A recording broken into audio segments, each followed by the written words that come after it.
Hello students, how are you. I hope आप सभी अच्छे होंगे।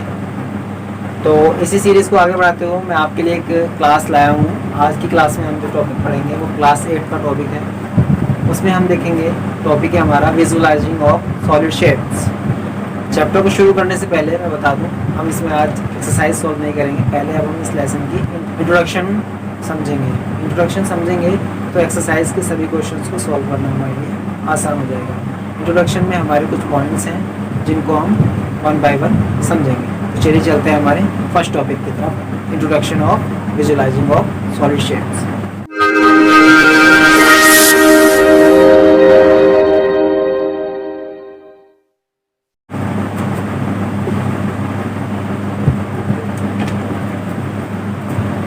First we have to understand the topic shape. Generally we have studied this topic in 7th class before. अभी हम 8th class का topic पढ़ रहे हैं, बट हम इस टॉपिक को सेम चैप्टर के नाम से ही 7th क्लास में स्टडी कर चुके हैं। तो अभी क्या करना है, हमको इस लेसन को 8th क्लास में भी दोबारा से कंटिन्यू करना है। तो वहाँ में और यहाँ में क्या अंतर हुआ वो हम समझेंगे। सबसे पहले हम शेप समझ लेते हैं। शेप में हमारे पास एक आती है 2D शेप और एक आती है 3D shape. 2D shapes and 3D shapes. 2D shapes means plane shape, जितने भी प्लेन शेप होती हैं, just like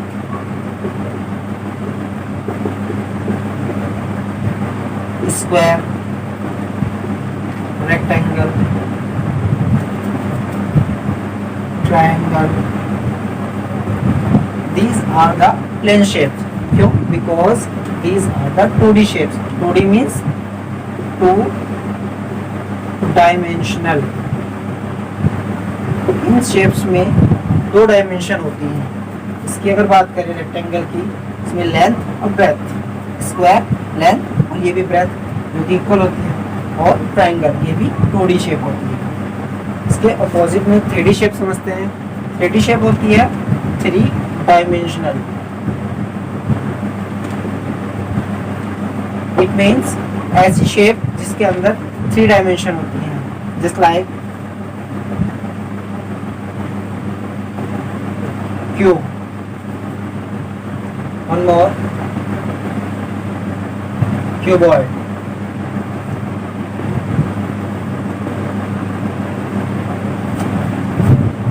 cone is another shape of 3D shape. Cylinder.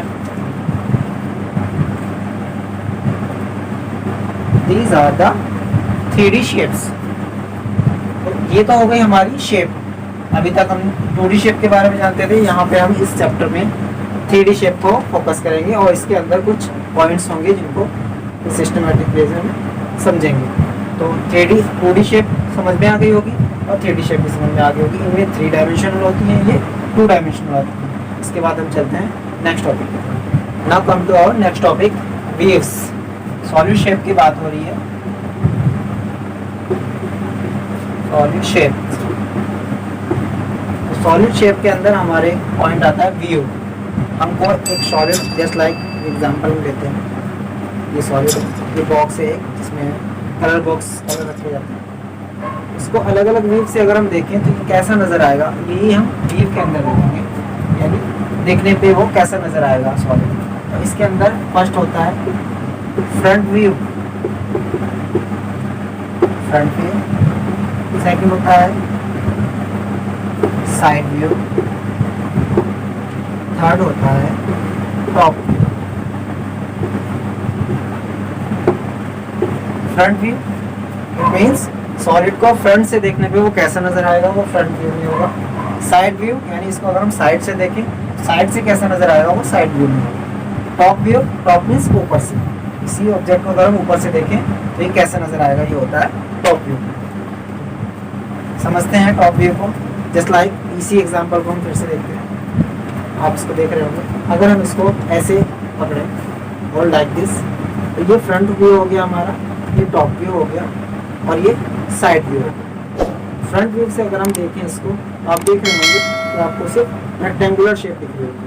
यानी अगर हम फ्रंट व्यू की बात करें, इसी ऑब्जेक्ट को फ्रंट व्यू से देखने पे हमें क्या नज़र आ रहा है, कौन सी शेप नज़र आ रही है, तो हमको नज़र आएगी सिर्फ रेक्टेंगुलर शेप।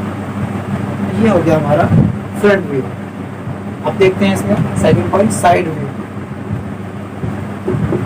साइड व्यू से यही ऑब्जेक्ट अगर हम देखते हैं तो कैसा नज़र आएगा, साइड मीन्स इस साइड से देखें तो अब मैं आपकी तरफ कर दे रहा हूँ।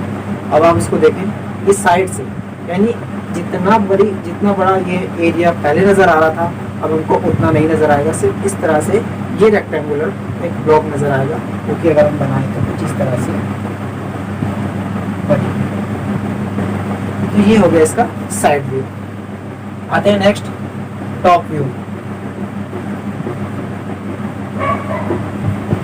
टॉप व्यू में क्या होगा, अभी हम इसको ऐसे ले रहे थे, ये फ्रंट था, ये साइड था, ये टॉप था।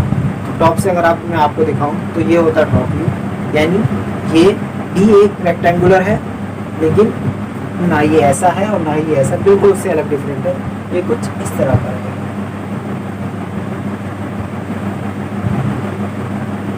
यानी स्टूडेंट्स आपको समझ में आया होगा कि जैसे मैं इसका बता रहा था, इसके फ्रंट व्यू, साइड व्यू और टॉप व्यू अलग अलग हैं।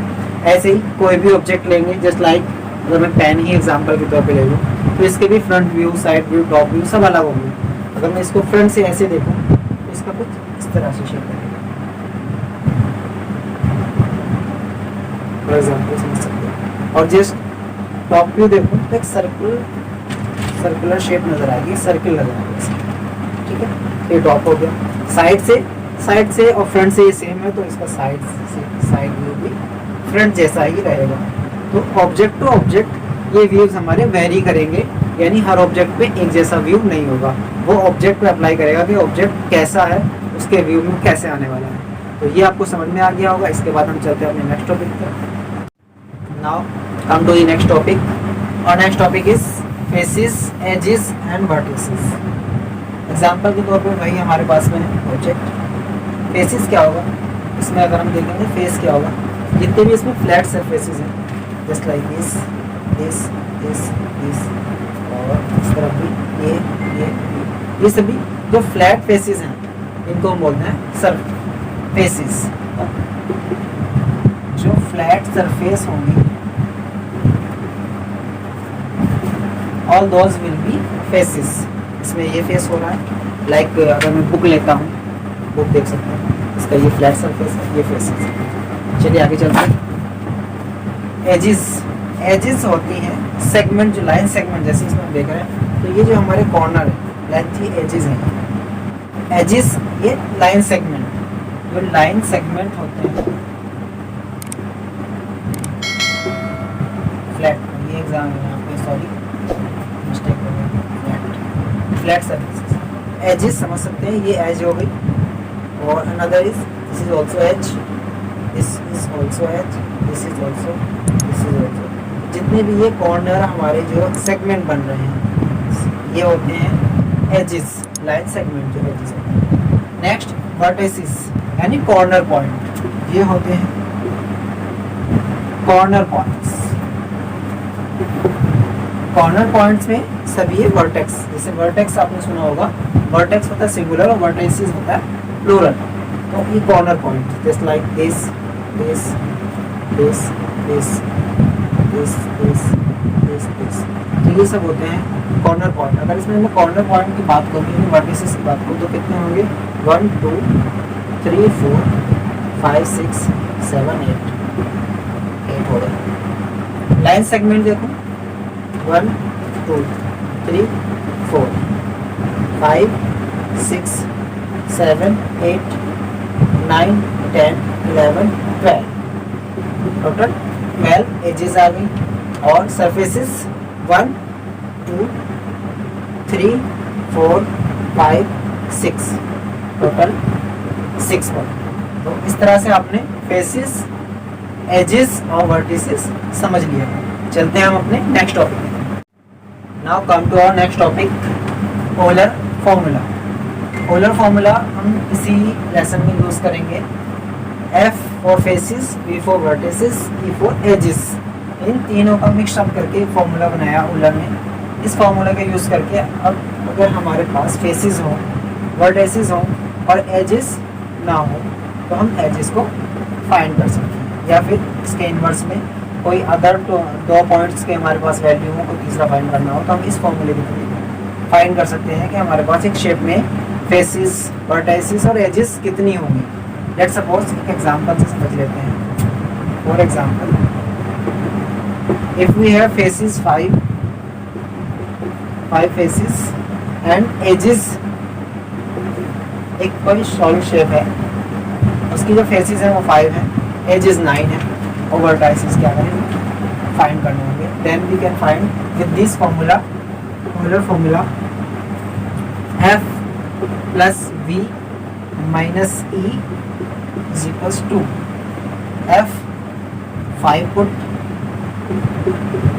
v, we have to find e 9 equal to, solve करेंगे 5 माइनस 9 इट मीन्स -4, -4 क्यों, क्योंकि 9 जो है वो 5 से बड़ा है और वो माइनस की डिजिट है, इसलिए -4 and do as it is.